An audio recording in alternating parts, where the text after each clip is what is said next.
नमस्कार बच्चों, स्वागत है आप सभी का आज की एक और नई वीडियो में। आज इस वीडियो में हम कक्षा 8 संस्कृत विषय पेपर देखने वाले हैं। इस वीडियो के माध्यम से हम कक्षा 8 संस्कृत विषय पेपर के सभी प्रश्नों को देखेंगे और साथ में इन सभी प्रश्नों के उत्तर को भी हम वीडियो के माध्यम से देखने वाले हैं। तो वीडियो को शुरू से लेकर अंत तक ज़रूर देखिएगा। अगर आप हमारे चैनल पर नए हैं तो चैनल को सब्सक्राइब कर लीजिए और साथ में इस वीडियो को लाइक करके अपने सभी दोस्तों के साथ भी शेयर कर दीजिए। आप देख सकते हैं यहाँ पर हमारे पास कक्षा 8 संस्कृत अर्धवार्षिक परीक्षा 2025-26 का पेपर है। यहाँ पर सबसे पहले आपसे बहुविकल्पी प्रश्न पूछे गए हैं। प्रश्न नंबर 1 में आपसे पूछा है मानवेषु का भावना भवेत्। तो यहाँ पर आपको परोपकार भावना पर टिक करना है। ऑप्शन ए यहाँ पर आपका सही आंसर रहेगा, मानवेषु भावना परोपकार भावना भवेत्। इसके बाद प्रश्न नंबर 2 है खगोल शास्त्र साध्यान्नम कृतवान। तो यहाँ पर आपका सही आंसर रहेगा वराहमिहिर। ऑप्शन ए पर यहाँ आपको टिक करना है। प्रश्न नंबर 3 है विद्यालय पदे संधि अस्ति। विद्यालय पद में आपको संधि बताना है। तो यहाँ पर ये स्वर संधि है, आपको ऑप्शन सी पर टिक करना है, स्वर संधि। इसके बाद प्रश्न नंबर 4 है अस्माक राष्ट्रीय पर्व। हमारा राष्ट्रीय पर्व कौन सा है? दीपावली, विजयदशमी, गणतंत्र दिवस या फिर मकर संक्रांति। तो यहाँ पर गणतंत्र दिवस जो है हमारा राष्ट्रीय पर्व है, तो आपको ऑप्शन सा पर टिक करना है, गणतंत्र दिवस पर। इसके बाद प्रश्न नंबर 5 है महाभारत रचनाकार का। महाभारत के रचनाकार कौन है? यहाँ पर आपको बताना है वाल्मीकि, वेदव्यास, तुलसीदास या फिर कालिदास। तो यहाँ पर महाभारत के रचनाकार वेदव्यास है, आपको ऑप्शन बा पर टिक करना है। इसके आगे आपसे प्रश्न पूछे गए हैं, रिक्त स्थान की पूर्ति आपको करना है। प्रश्न नंबर 6 से 10 तक आपसे रिक्त स्थान पूछे गए हैं, तो यहाँ पर हम इन सभी रिक्त स्थानों का आंसर देख लेते हैं। प्रश्न नंबर 6 में रिक्त स्थान में आपसे पूछा है आर्यभट्ट आसित। तो यहाँ पर आपको लिखना है खगोल शास्त्री, आर्यभट्ट खगोल शास्त्री थे। इसके बाद है चंद्रशेखर जन्म राज्य अभुवत। चंद्रशेखर का जन्म कौन से राज्य में हुआ है? तो यहाँ आपको लिखना है मध्य प्रदेश। इसके बाद प्रश्न नंबर 8 है जयतु पदे पुरुष अस्ति। जयतु शब्द का आपको पुरुष बताना है, तो यहाँ पर जयतु जो है वो प्रथम पुरुष है, यहाँ आपको प्रथम लिख देना है। इसके बाद प्रश्न नंबर 9 है कालिदासेन ग्रंथा विरचिता। कालिदास ने कितने ग्रंथों की रचना की? तो आपको लिखना है सप्तवादनम। प्रश्न नंबर 10 है पारिता योगे विभक्ति भवति। पारिता में कौन सी विभक्ति? तो यहाँ पर द्वितीय विभक्ति। रिक्त स्थान में आपको लिखना है द्वितीय विभक्ति। अब इसके आगे प्रश्न की बात करें तो यहाँ पर आप देखेंगे आपसे अति लघुत्तरीय प्रश्न पूछे गए हैं। 2 नंबर में ये प्रश्न आपसे यहाँ पर पूछे गए हैं। प्रश्न नंबर 11 है उज्जैनी प्राचीन नाम किम। प्रश्न नंबर 12 है रामघट कस्मात् तटे पर्वते। प्रश्न नंबर 13 कर्मणा लेखनम कस्य पार्वे अस्ति। प्रश्न नंबर 14 है चटका युगलम कुत्र प्रतिवस्ति सम।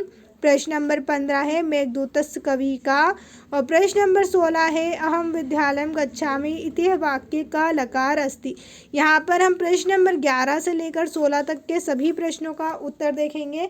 उससे पहले अगर अभी तक आपने हमारे चैनल को सब्सक्राइब नहीं किया है तो चैनल को सब्सक्राइब कर लीजिए और साथ में इस वीडियो को लाइक करके अपने सभी दोस्तों के साथ भी शेयर कर दीजिए।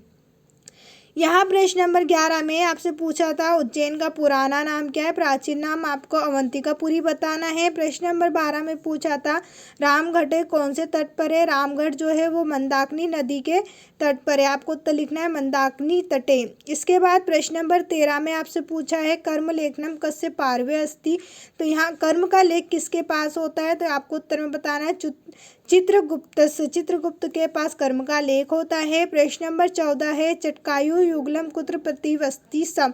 तो यहाँ पर आपको बताना नीम वृक्ष चटकायुल जो था वो कहाँ पर निवास करता है? तो नींब वृक्ष पर, नीम के पेड़ पर निवास करता है। प्रश्न नंबर 15 है मेघदूतस्य कवि का। मेघदूत के कवि कौन है? तो कालिदास को मेघदूत का कवि कहा जाता है। इसके बाद प्रश्न नंबर 16 में आपसे पूछा था अहम विद्यालय गच्छामि इति वाक्य का लकार अस्ति। इस पूरे वाक्य में आपसे लकार पूछा गया है, तो यहाँ पर आपको लेट लकार बताना है। अब इसके आगे हम प्रश्न की बात करें बच्चों, तो यहाँ पर आप देखेंगे आपसे लघुत्तरीय प्रश्न पूछे गए हैं। नंबर 3 में यहाँ पर आपसे प्रश्न पूछे गए हैं, 3 अंक वाले ये प्रश्न है। प्रश्न नंबर 17 है शीतम के ना बांधते। प्रश्न नंबर 18 है अहिल्या बाई का जन्म अलभद। प्रश्न नंबर 19 है भारत से प्राचीन गौरव विदेशों का स्थापित वान। यहाँ पर हम इन तीनों प्रश्नों का उत्तर देखेंगे। तो प्रश्न नंबर में आपसे पूछा था 17 में शीतम केना बांधते। उत्तर में लिखना है शीतम कंबल वंतम ना बांधते। शीत को यानी कि ठंड को कौन नहीं रोक सकता है, तो शीत को जो ठंड है उसको कंबल रोक लेती है नहीं। इसके बाद प्रश्न नंबर 18 है अहिल्या बाई का जन्म।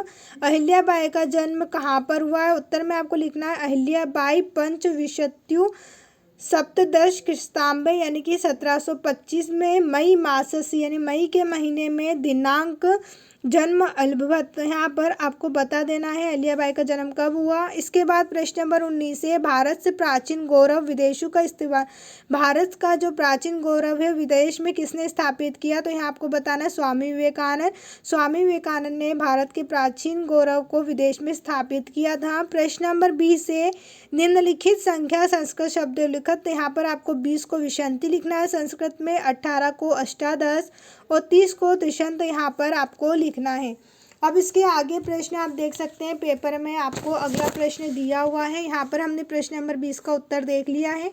प्रश्न नंबर 21 में आपसे पूछा है अधोलिखित प्रश्न नाम उत्तराणी उत्तरम निर्दयानुसार लिखत। नंबर आप पर है किणाम इति पदस्य पुरुषवचन लिखत। पंचवटी शब्द समास अस्ति मनोहर इति पदस्य संधि विच्छेद कुरुत। यहाँ पर हम इन तीनों प्रश्नों का उत्तर देखेंगे। तो आप देख सकते हैं यहाँ पर हमसे पूछा गया था प्रश्न में किणात इति पदस्य पुरुषवचन लिखत। किणाम में आपको पुरुषवचन बताना है, तो यहाँ पर उत्तम पुरुष आपको बता देना है और वचन में बहुवचन है। पंचवटी शब्द समास, तो पंचवटी एक द्विगु समास है। इसके बाद मनोहर इति पदस्य संधि, तो मन प्लस हर विसर्ग संधि। इसके बाद प्रश्न नंबर 22 में आपसे स्वार पाठ्य पुस्तक एक श्लोक लिखत अस्मिन प्रश्न पत्रे नास्ति। यहाँ पर आपको एक श्लोक लिखना है आपकी पाठ्य पुस्तक में से जो इस प्रश्न पत्र में ना दिया हो। तो यहाँ पर आप ये वाला श्लोक याद कर सकते हैं। अब इसके बाद हम बात करें अपने अगले प्रश्न की। तो यहाँ पर आप देखेंगे आपसे दीर्घ उत्तरी प्रश्न पूछे गए हैं 5 नंबर में। प्रश्न नंबर 23 है अधोलिखित गद्यांश पठित्वा प्रश्नाम उत्तराणी संस्कृत लिखत। यहाँ पर आपको ये गद्यांश दिया हुआ है, इस पूरे गद्यांश को आपको पढ़ना है। उसके बाद इसके नीचे प्रश्न के उत्तर आपको बताना है। प्रश्न यहाँ पर आपसे पूछा है आजादेन किम नाम संस्कटम कृतवन। तो यहाँ पर आपको लिखना है आजादेन ने कौन सा नाम दिया था, तो यहाँ पर आपको लिखना है स्वाधीनता सैनिकाम एक संगठन कृतवन। इसके बाद नंबर 2 है तस्य सहायिका के अभुवन। तस्य सहायिका इनकी सहायता किस किसने की थी, तो यहाँ पर आप देखेंगे इनका नाम लिखा हुआ है भगत सिंह, राजगुरु, बटुकेश्वर, शिवराम, सुखदेव, श्रद्धा और क्रांतिकारी तस्य सहायिका अभवत। ये आपका नंबर 2 का उत्तर है। नंबर 3 है हिंदुस्तान सोशलिस्ट रिपब्लिकन आर्मी कैसा संगठन आसित। हिंदुस्तान सोशलिस्ट रिपब्लिक आर्मी ने कैसा संगठन स्थापित किया, तो इसका उत्तर आप यहाँ से देखेंगे हिंदुस्तान सोशलिस्ट रिपब्लिक आर्मी इति स्वाधीनता सैनिकाम एक संगठन कृतवन। ये आपका नंबर 3 का उत्तर है। प्रश्न नंबर 4 है केशुसा शिरोमणि। तो केशुसा शिरोमणि का उत्तर आप यहाँ पर देखेंगे साइमन कमीशन, यहाँ पर लिखा हुआ है काकोरी साइमन मिशन केंद्रीय असेंबल निबंधे आग्नेय यस्त्र प्रक्षणादेशु सा शिरोमणि। ये आपका नंबर 4 का उत्तर है। इसके बाद प्रश्न नंबर 5 है सैनिका नाम मित्यंश विभक्ति लिखत। तो यहाँ पर आप लिख लीजिए षष्ठी विभक्ति। इसका आंसर क्या लिखना है आपको, षष्ठी विभक्ति। इसके बाद यहाँ पर प्रश्न नंबर 24 आपसे पूछा हुआ है अधोलिखित पद्यांश पठित्वा प्रश्नाम उत्तराणी संस्कृत लिखत। यहाँ पर आपको पद्यांश दिया हुआ है, इसे आप पढ़ लीजिए। उसके बाद यहाँ पर नीचे प्रश्न दिए हुए हैं, इन सभी प्रश्नों के उत्तर आपको इस पद्यांश में से बताना है। तो यहाँ पर मैं आपको इसके डायरेक्ट उत्तर बता देती हूँ। प्रश्न नंबर 24 के सभी के उत्तर यहाँ पर लिखे हुए हैं। अगर आप इन सभी प्रश्नों के उत्तर की PDF चाहते हैं तो हमारे टेलीग्राम चैनल को ज्वाइन कर लीजिए, जहाँ पर आपको इन सभी प्रश्नों के उत्तर की PDF बिल्कुल फ्री में मिलेगी। अब इसके बाद हम आगे बात करें तो प्रश्न नंबर 25 में आपसे पूछा है अधोलिखित पते पत्र पूर्यत। यहाँ पर आपको ये पत्र दिया हुआ है, इस पत्र को आपको पूरा करना है। ऊपर आपको कुछ शब्द हुए हैं, तो यहाँ पर आपको सबसे पहले श्रीमान प्रधानाध्यापक महोदय दिया हुआ है, यहाँ पर आपको लिखना है सेवायाम। नंबर 1 में आप यहाँ पर क्या लिखेंगे, नंबर 1 लगा दीजिए, सेवायाम लिखेंगे। इसके बाद अगला है सविनयम निवेदनम, तो यहाँ पर आपको लिखना है अस्ति। नंबर 2 ये आपका हो जाएगा।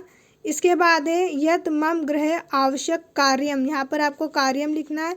नंबर 3 में यहाँ पर आपके लिखेंगे, नंबर 3 में कार्यम आगत अस्मात् कारणात् यहाँ विद्यालयम आगंतु न शक्नोमि अतः मम दिवसे अवकाश स्वीकृन्तु, यहाँ पर आपको क्या लिखना है, स्वीकृन्तु। ये नंबर 4 में आपको लिखना है स्वीकृन्तु। इसके बाद आप यहाँ पर देखेंगे भवतः शिष्य और अष्टमी कक्षा, यहाँ पर आपको ऋत्वी नाम लिख देना है। यहाँ पर आप नाम लिख सकते हैं ऋत्वी का, यहाँ पर आपको दिया हुआ।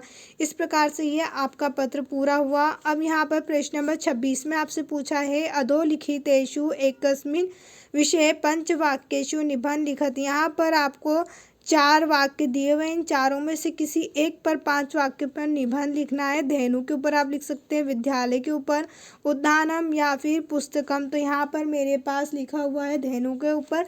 आप चाहे तो ये निबंध भी परीक्षा में लिख सकते हैं धेनु के ऊपर। उम्मीद है आपको हमारी ये वीडियो पसंद आई होगी। अगर अभी भी आपको कहीं डाउट है तो आप मुझे कमेंट करके बता सकते हैं। वीडियो देखने के लिए आप सभी का धन्यवाद।